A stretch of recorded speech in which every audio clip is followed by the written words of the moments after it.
আসসালামু আলাইকুম। সরকার পরিবর্তনের পর 11টি ব্যাংকের বোর্ড পুনর্গঠন করে দেওয়া হয়। এর মধ্যে কিছু কিছু ব্যাংক ইতিমধ্যে ঘুরে দাঁড়িয়েছে এবং তাদের লেনদেন অনেকটা স্বাভাবিক হয়ে গেছে। তবে কিছু কিছু ব্যাংক নিরবিচ্ছিন্ন গ্রাহকদের আর্থিক সেবা প্রদান করতে পারছে না গ্রাহকদের চাহিদা অনুপাতে। তারা অনেকটা পরিশ্রম কিন্তু করে যাচ্ছে এখন পর্যন্ত। ভারত এবং পাকিস্তানে কোনো একটা ব্যাংক বন্ধ হলে গ্রাহকরা সর্বোচ্চ 5 লক্ষ টাকা পর্যন্ত ক্ষতিপূরণ পায়। আমাদের পার্শ্ববর্তী দেশ শ্রীলঙ্কায় কোনো একটা ব্যাংক বন্ধ হলে গ্রাহকরা সর্বোচ্চ 11 লক্ষ টাকা পর্যন্ত ক্ষতিপূরণ পায়। ভিডিওটি সম্পূর্ণ কন্টিনিউ করার আগে চ্যানেলে নতুন হলে সাবস্ক্রাইব করে অবশ্যই ভিডিওটি লাইক করার রিকোয়েস্ট থাকছে। অনেকের মনের মধ্যে প্রশ্ন হতেই পারে যে কোন ব্যাংকগুলো আসলে বন্ধ করে দেওয়া হচ্ছে এবং সেগুলো কি দুর্বল ব্যাংকগুলোর মধ্যে পড়ে কিনা।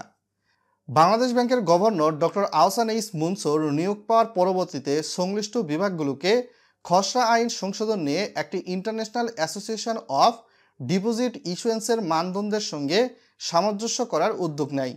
সেটি এখন অধ্যাদেশ আকারে জারি করার উদ্যোগ নেওয়া হয়েছে। আইনটি কার্যকর করা হলে ব্যাংকের পাশাপাশি ব্যাংক বহির্ভূত আর্থিক প্রতিষ্ঠান এর আমানতকারীগণ বীমা সুরক্ষা আইন এর আওতায় ক্ষতিপূরণ পেয়ে থাকবেন। অর্থ মন্ত্রণালয় এবং বাংলাদেশ ব্যাংকের কর্মকর্তারা জানান, কোনো ব্যাংক বিলুপ্ত হলে প্রত্যেক আমানতকারীর আমানতের অর্থ ফেরত দিতে কেন্দ্রীয় ব্যাংক যথাযথ পদক্ষেপ নেবে। তবে আইনের বিধান অনুযায়ী 2 লক্ষ টাকার বেশি তা হবে না। আবার ভাইবেন না 1 লক্ষ টাকা রেখে আপনি 2 লক্ষ টাকা পাবেন। আপনার যদি 2 লক্ষ থাকে তবেই 2 লক্ষ পাবেন, আপনার যদি 2 লক্ষের বেশি থাকে তবুও 2 লক্ষ পাবেন। তবে এখানে কিছুটা টুইস্ট রয়েছে। খসড়ায় আমানত সুরক্ষা ব্যবস্থাপনা বাস্তবায়নে বাংলাদেশ ব্যাংকের নিয়ন্ত্রণে আমানত সুরক্ষা বিভাগ গঠনের প্রস্তাব দেওয়া হয়েছে। আর আমানত সুরক্ষা ব্যবস্থার জন্য বাংলাদেশ ব্যাংকের গভর্নরকে চেয়ারম্যান করে 7 সদস্যের পরিচালনা বোর্ড গঠন হবে। পর্ষদই হবে সর্বোচ্চ সিদ্ধান্ত গ্রহণকারী কর্তৃপক্ষ। সুরক্ষিত আমানত পরিশোধের খসড়ায় বলা হয়েছে প্রত্যেক আমানতকারীদের জন্য সুরক্ষিত আমানতের সর্বোচ্চ সীমা হবে 2 লক্ষ টাকা। তবে পর্ষদ প্রতি 3 বছর অন্তর অন্তর সুরক্ষিত আমানতের সীমা পূর্ণ বিবেচনা করবে এবং পূর্ণ বিবেচনা করে এটিকে বাড়াতে পারবে।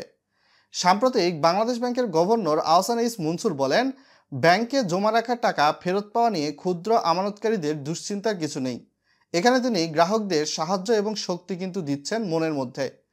ফলে কোনো ব্যাংক দেউলিয়া হলে 94.6% ব্যক্তি এবং প্রতিষ্ঠান আমানতকারীরা তাদের পুরো টাকা ফেরত পাবেন।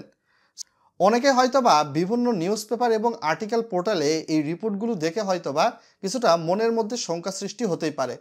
তাদেরকে বলবো, আপনি হয়তোবা কয়েক দশক আগে পূবালী ব্যাংক বা সিটি ব্যাংক বা ইবিএল বা ইনস্ট্যান্ট ব্যাংকের অবস্থা সম্পর্কে জানতেন না।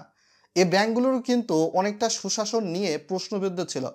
ব্যাংকগুলোতে প্রভিশন ঘাটতি, খেলাফি, মূলধন ঘাটতি অনেকটাই ছিল। কিন্তু এই ব্যাংকগুলোতে বাংলাদেশ ব্যাংক প্রশাসক নিয়োগ দেয় এবং আর্থিক খাতে সুশাসন প্রতিষ্ঠা হওয়ার ফলশ্রুতিতে এই ব্যাংকগুলো কিন্তু এখন বর্তমান সময়ে দেশের টপ ব্যাংকে পরিচিতি পেয়েছে। ঠিক তেমনিভাবে আমি আপনাদের বলবো, এই ব্যাংকগুলো কিন্তু আপনার 1 বছর 2 বছরে এইরকম আর্থিক ভিত ভেঙে যায়নি। এই ব্যাংকগুলো গত 15 বা 10 বছরে আর্থিক ভিত ভেঙে দেওয়া হয়েছে। এগুলোকে একদিনে সমাধান করতে চাইলে পারবেন না। সেক্ষেত্রে বাংলাদেশ ব্যাংকের গভর্নর কিছুদিন আগেও হয়তো বা জানিয়েছে, আপনারা জানেন যে এই ব্যাংকগুলো রিকভারি করতে মিনিমাম 5 থেকে 10 বছর বা 7 বছর সময় লাগবে। সো আপনাদের আমানত পাওয়া নিয়ে আপনারা কিন্তু নিশ্চিন্ত থাকতে পারেন। আপনাদের মনের মধ্যে যদি খুঁতখুঁতানি স্বভাব থাকে, এক্ষেত্রে আপনার শরীরটাই কিন্তু দুর্বল হবে। কোনো ব্যাংকই গভর্নমেন্ট বন্ধ করবে না। আর বন্ধ করা হলে এতদিনে খটখট করে কয়েকটা ব্যাংক সরকার বন্ধ করে দিত। এই ব্যাংকগুলো শক্তিশালী করতে কিন্তু ইতিমধ্যে বিভিন্ন পদক্ষেপ নেওয়া হয়েছে। ব্রিজ ব্যাংক বা মার্জার বিভিন্ন নিয়ম আইন কানুন কিন্তু সংযুক্ত হচ্ছে। সো সিদ্ধান্ত আপনাকেই নিতে হবে। আমি আপনাকে শুধুমাত্র মনোবল দিতে পারি এবং কিছু রেফারেন্স অ্যাড করে বিষয়গুলো উপস্থাপন করে জানিয়ে দিতে পারি। বাকিটা সিদ্ধান্ত আপনার। সকলে ভালো থাকবেন। ধন্যবাদ। ভিডিওটা শেয়ার করে দিবেন বন্ধু বান্ধবদের সঙ্গে, যাতে করে তারাও এই বিষয়টা সম্পর্কে জেনে উপকৃত হতে পারে।